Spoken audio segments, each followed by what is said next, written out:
¿qué es lo que pasa cuando los pandilleros del barrio deciden golpear al hijo de un veterano de guerra? Esta historia me la contó mi padre y trata sobre Jorge, su amigo de la infancia que recientemente falleció.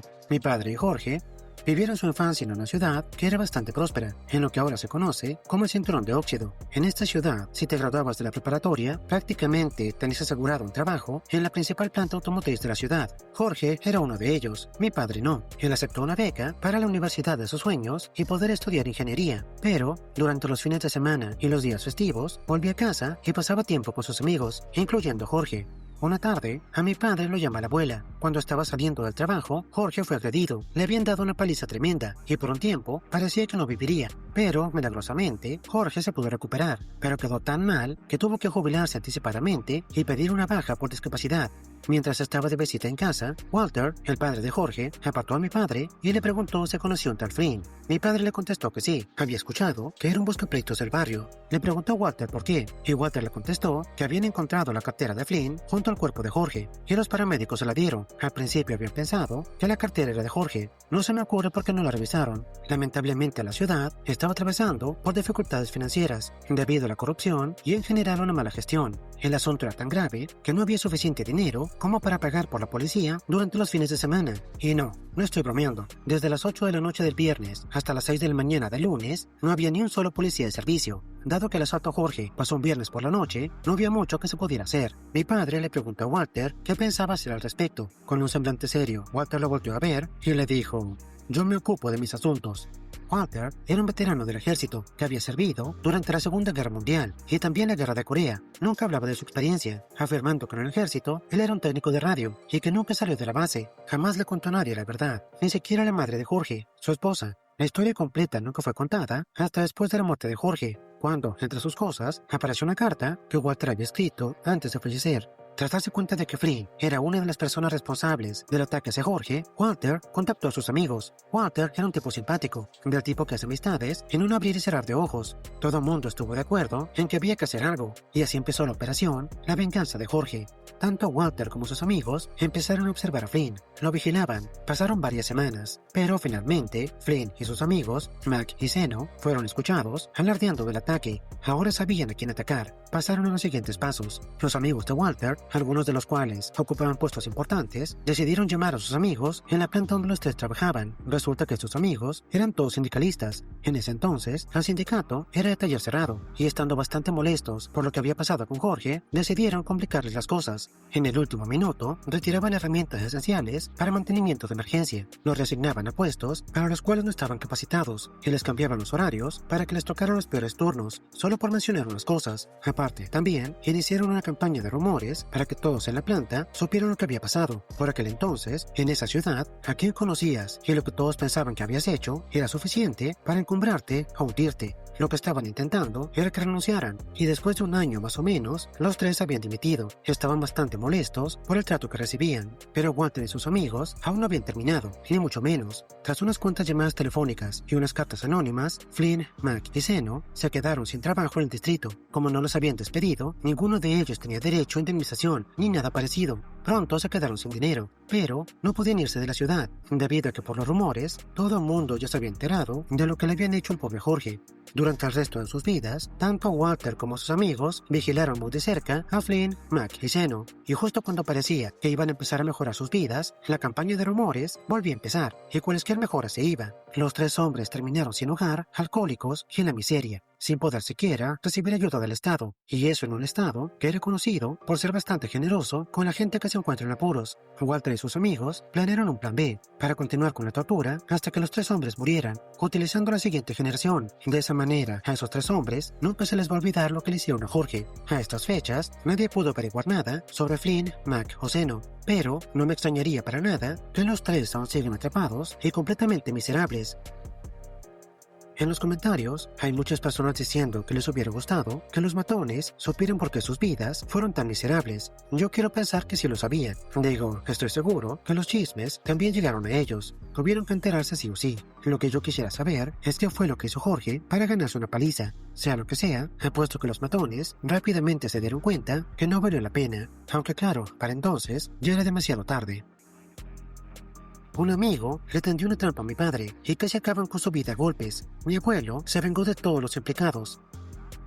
Esta no es mi historia, sino una historia que me contaron mi padre y otros parientes, que fueron testigos para verlo. Trasfondo. Toda esta historia ocurrió a finales de los años 70, cuando mi padre tenía apenas 17 años. Él creció en el Reino Unido, en un típico pueblo de clase trabajadora. La familia de mi padre vivía en una zona bastante decadente, llena de familias pobres y bastante delincuencia. Pero pese a eso, era un barrio muy unido, donde todo el mundo se conocía. Esto es más importante para más adelante. Mi padre no era exactamente un niño ejemplar. Odiaba ir a la escuela, pero, aparte de una multa por exceso de velocidad, nunca había tenido problemas con la ley. Él era, y sigue siendo, un músico con mucho talento. Era una persona muy sociable. Cuando cumplió 17, uno de sus amigos le regaló una chaqueta de cuero con un logotipo bastante particular. De ahora en adelante, llamaremos a este amigo Dave. Según mi padre, era una chaqueta de motociclista bastante rara y bastante cara. Él estaba encantado de que Dave se lo hubiera regalado. Hace ya algún tiempo, Dave se había comprado una igual. De modo que fue la gran sorpresa. Mi abuela bromeó un poco, diciendo que tras las puestas, los dos parecían gemelos. Y no estaba muy equivocada. Mi padre y Dave se parecían un poco. Los dos tenían pelo negro y eran bien conocidos por ir siempre bien equipados con ropa de motociclista.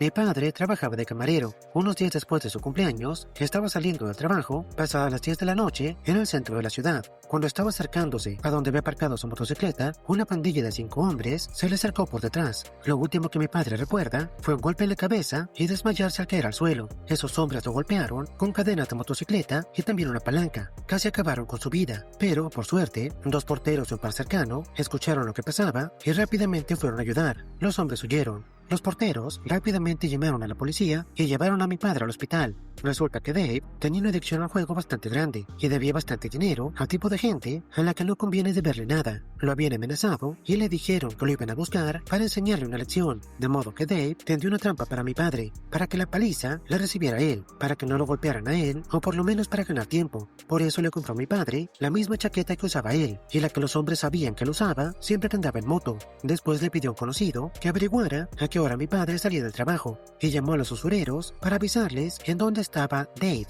Menudo canalla. La venganza. Mis abuelos, obviamente, estaban muy consternados por esto. Lo primero que pensó mi abuelo fue si mi padre lo iba a lograr. Cuando salió del peligro, se le respondió esa pregunta. Lo segundo que pensó fue en cómo vengarse. Ahora, un poco de información de mi abuelo. Él fue boxeador toda su vida y militar de carrera. Él se alistó al final de la Segunda Guerra Mundial. A los 17, permaneció en las Fuerzas Armadas durante la Guerra de Corea y a mediados y finales de la década de los 50 sirvió en Malasia y también en Birmania como un explorador y también francotirador. Finalmente se retiró a regañadientes cuando mi padre era pequeño y tras darse de baja del ejército trabajó como ingeniero. Este hombre, incluso a los 50 años, era un completo héroe de película. Y aunque algunas veces no fue el mejor padre o esposo, él jamás pudo quedarse cruzado de brazos viendo sufrir a su familia. Lo primero que hizo mi abuelo fue ponerse en contacto con sus antiguos amigos de armas, todos ellos, porteros de discoteca, dueños de bares, etc., a todos los que pudo encontrar, incluso algunos personajes un poco recomendables que había conocido en bares. En mi pueblo, las noticias corren como pólvora, y mi abuelo era bastante querido y con cierta reputación, por lo tanto no tardó mucho en conseguir los nombres y las direcciones de los 5 hombres que habían atacado a mi padre. Al parecer estos tipos se estaban jactando de haber golpeado por la espalda a un hombre indefenso.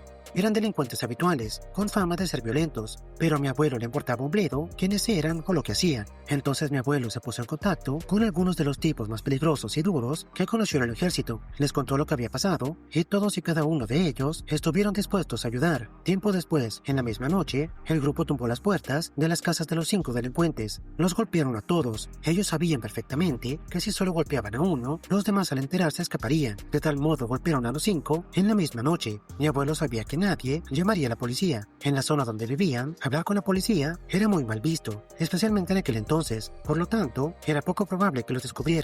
Para el final de la noche, los 5 hombres en cuestión terminaron muy ensangrentados, con huesos rotos, dientes tumbados y ocupando alimentarse por sonda. Uno de ellos tuvo que ser inducido en coma. Por supuesto, en el hospital, después de recuperarse lo suficiente, la policía interrogó a todos, pero ninguno habló, tanto por miedo a mi abuelo como por el temor de que la gente los viera como soplones. Y al final de todo, mi abuelo no sufrió ninguna consecuencia. Pero mi abuelo no se conformó con eso. Se aprovechó de sus contactos en clubes y bares para empezar a esparcir rumores de por qué los habían golpeado. Pronto se corrió la voz de que esos 5 tipos se habían equivocado de víctima y golpearon a la persona equivocada. No solo eso, se jactaron de ello y le mintieron a sus jefes. Aparte de arruinarlos físicamente, mi abuelo también arruinó su reputación, de modo que al salir del hospital, nadie, ya sea un criminal o no, quería tener nada que ver con ellos. Una vez terminado eso, mi abuelo centró su atención en Dave. Lo había dejado para el final a propósito, sabiendo que se espantaría muchísimo al enterarse que mi abuelo sabía lo que había hecho. Sin embargo, mi abuelo fue mucho más sutil al lidiar con Dan, ya que él pensaba que una simple paliza era demasiado buena para él.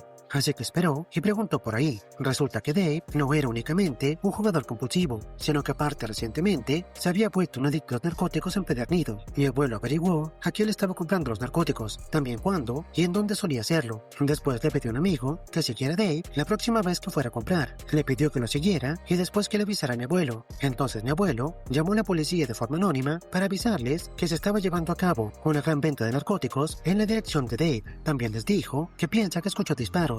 Después, hizo que 2 amigos suyos hicieran exactamente lo mismo. La policía investigó, revisó toda la casa y atrapó a Dave con las manos en la masa, con muchos narcóticos, billetes falsos y un montón de cosas ilegales. Dave fue arrestado, se le negó la libertad bajo fianza y terminó declarándose culpable de todos los cargos. Mi padre no recordó la sentencia exacta, pero sin duda fue severa, al menos 15 años. Aparte, Dave debía mucho dinero a mucha gente, y digamos que el tiempo que estuvo en la cárcel se vio agravado por este hecho. Mi padre nunca le volvió a hablar. Sus padres lo odiaban, su novia lo dejó y con sus antecedentes penales le costó mucho encontrar trabajo. Aparte, al salir de la cárcel, tuvo que mudarse a muchos kilómetros de distancia porque nadie que lo conocía quería saber nada de él. Mi padre finalmente se recuperó de las heridas, aunque en el cuerpo aún se le ven varias cicatrices de la paliza que recibió. Mi abuelo nunca le contó a nadie lo que había hecho, hasta que mi padre le preguntó al respecto cuando enfermó muy gravemente a principios de los 90. La vida de Dave quedó arruinada por completo, y de los 5 tipos que atacaron a mi padre, 3 acabaron en la cárcel y 2 perdieron la vida a causa del crimen. Mi abuelo falleció a finales de los 90, y aunque él y mi padre tuvieron sus diferencias, jamás podrá decirse que no lo cuidó cuando hizo falta.